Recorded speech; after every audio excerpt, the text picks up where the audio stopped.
Betul nggak ada. Tapi dia pilih. Jadi dalam posisi ini pun, ini satu anugerah yang luar biasa. Dalam hidup kita suatu anugerah yang hebat sekali. Maka itu hargai panggilan ini. Ayat 2. Nah, jelas di sini.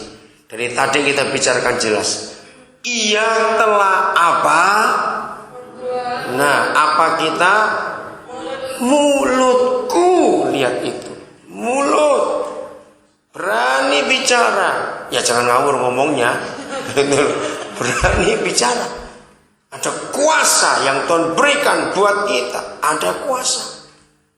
Ia telah membuat mulutku. Wah iya, sebagai pedang yang tajam. Bukan untuk nyakitin orang. Awas itu. Jangan salah ngerti. Membuat mulutku jadi pedang yang tajam. Supaya setan-setan kita babat habis. Katakan amin. Mulut kita ada kuasa yang luar biasa.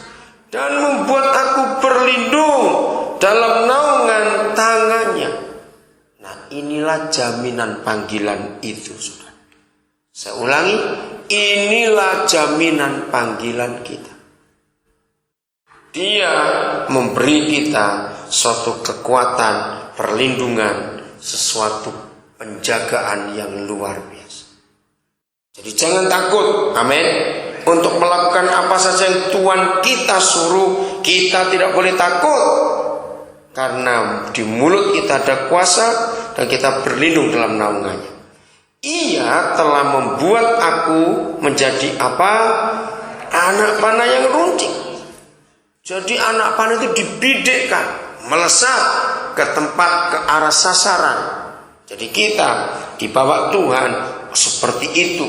Dan kembali dia memberikan jaminan dan menyembunyikan aku dalam tabung panahnya. Saudara, sebuah anak panah seruncing apapun, kalau nggak ada tabung panah, dia akan terpengaruh oleh cuaca.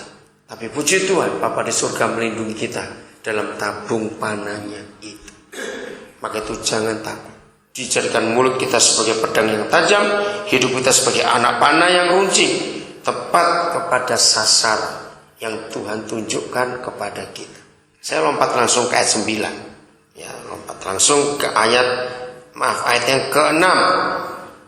Terlalu sedikit bagimu hanya untuk menjadi hambaku, untuk menegakkan suku-suku Yakub dan untuk mengembalikan orang-orang Israel yang masih terpelihara. Tetapi aku akan membuat engkau menjadi terang bagi bangsa-bangsa. Sekali lagi diulang ini, supaya keselamatan yang daripadaku sampai ke ujung bumi. Saudara, hati ini, yaitu hati Bapa di surga, lewat ayat 6 ini harus kuat bekerja dalam diri kita. Apa artinya? Saya berikan satu kalimat dulu supaya saudara nangkap. Sebagai pelayan Tuhan, kalau kita tidak punya hati yang rakus untuk mendapatkan sebanyak-banyaknya jiwa, maka kita belum layak disebut pelayan. Oh, hati yang rakus bukan untuk mengkristengkan orang, tidak, tapi punya belas kasihan. Kalau melihat orang-orang yang belum percaya Tuhan Yesus, kita tuh gak bisa diam, kita gak bisa tidur. Apa yang kita harus buat untuk mereka? Nah, kalau saudara dan saya belum punya hati seperti itu, maka kita gak layak disebut pelayan. Apa hubungannya? Lihat ayat ini. Jadi begini, 800 tahun sebelum Tuhan Yesus datang, belum, ternyata job description, ya, penataan pekerjaan yang Yesus Tuhan kerjakan di bumi, Papa sudah beri. Nah, job description yang Tuhan Yesus terima dari Bapa di surga itu disampaikan oleh Yesaya 800 tahun sebelum dia lahir. Hebat. Apa job desk-nya? Terlalu sedikit bagimu, Yesus. Saya pakai terjemahan bebas. Kalau saya pakai kata tambah satu, awas kamu Yesus. Papa sudah wanti-wanti, tahu kata wanti-wanti ya, memberi warning, peringatan keras. Awas kamu nanti. Kalau sudah tiba ke dunia, ternyata yang kau kerjakan hanya untuk menegakkan atau ngurus suku-suku Yakub dan orang-orang Israel saja. Maka bagiku, kata Bapa di surga, itu terlalu sedikit. Nah, kita harus tanya, siapa yang dimaksud oleh Bapa di surga? Suku-suku Yakub dan orang-orang Israel itu. Ada yang bisa jawab? Kok zaman sekarang ini? Orang Kristen. Jadi saudara, kalau waktu, tenaga, uang, ide kita 90% lebih habisnya hanya untuk ngurusi orang Kristen, kita salah. Maka Bapa pun akan berkata, terlalu sedikit bagimu. Padahal, nah saya tambahkan kata padahal ini. Ya. Lihat kembali ayat yang ke-6. Padahal, ya saya pakai terjemahan bebas. Aku akan membuat engkau menjadi terang bagi bangsa-bangsa, supaya keselamatan yang daripadaku sampai ke ujung bumi. Jadi target Bapa di surga untuk kita yang dipanggil menjadi teman sekerja Tuhan Yesus, itu bukan cuma ngurus orang yang sudah Kristen. Targetnya adalah bangsa-bangsa. Satu-satunya ayat dalam Alkitab, ya nggak ada dua, satu, yang menuliskan apa sih keinginan Bapa di surga itu apa? Cuma satu, nggak dua, nggak tiga, cuma satu. Kehendaknya itu cuma satu ditulis. Tolong buka 1 Timotius 2:4. Dan salah seorang membaca buat kita semua. 1 Timotius 2 yang keempat. Nah, kalau kita jungkir balik sampai sakit-sakit dengan kata melayani, ternyata yang kita layani tidak sampai ke situ, salah. Ya, silakan dibaca. Timotius 2 ayat 4. Yang menghendaki supaya semua orang diselamatkan dan memperoleh pengetahuan akan kebenaran. Karena jelas bukan? Makasih. Yang menghendaki berapa orang? Semua loh saudara, semua.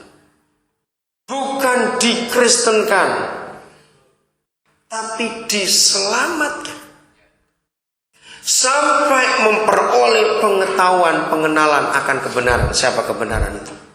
Tuhan Yesus. Saudara, ini yang belum selesai. Saya pengen ikuti berita. Per Januari 2011. PBB sudah memperkirakan jumlah penduduk dunia mencapai angka 7 miliar. 7 miliar itu, supaya gampang gambarannya, 7.000 juta. Jadi 1 juta orang dikalikan 7.000. Nah itu penduduk dunia mulai 2011. 2000 tahun yang lalu Tuhan Yesus memerintah gereja, pergilah kamu, jadikan semua bangsa muridku, beritakan Injil itu. Tapi sampai hampir 7 miliar ini kurang berapa bulan lagi, separuh saja dari penduduk dunia masih belum tahu siapa Yesus. Tahun 84 di Senayan, Jakarta, Mursirolo itu pertama kali saya tahu, mengikuti. Saya tahu dia tahun 74 waktu di Manado. Jadi Mursirolo sudah datang ke Indonesia tahun 74 di Manado. Tapi 84 itu pertama kali saya lihat dia di Senayan. Dia menangis, dia menangis sebelum dia khotbah. Nangisnya sampai bersuara.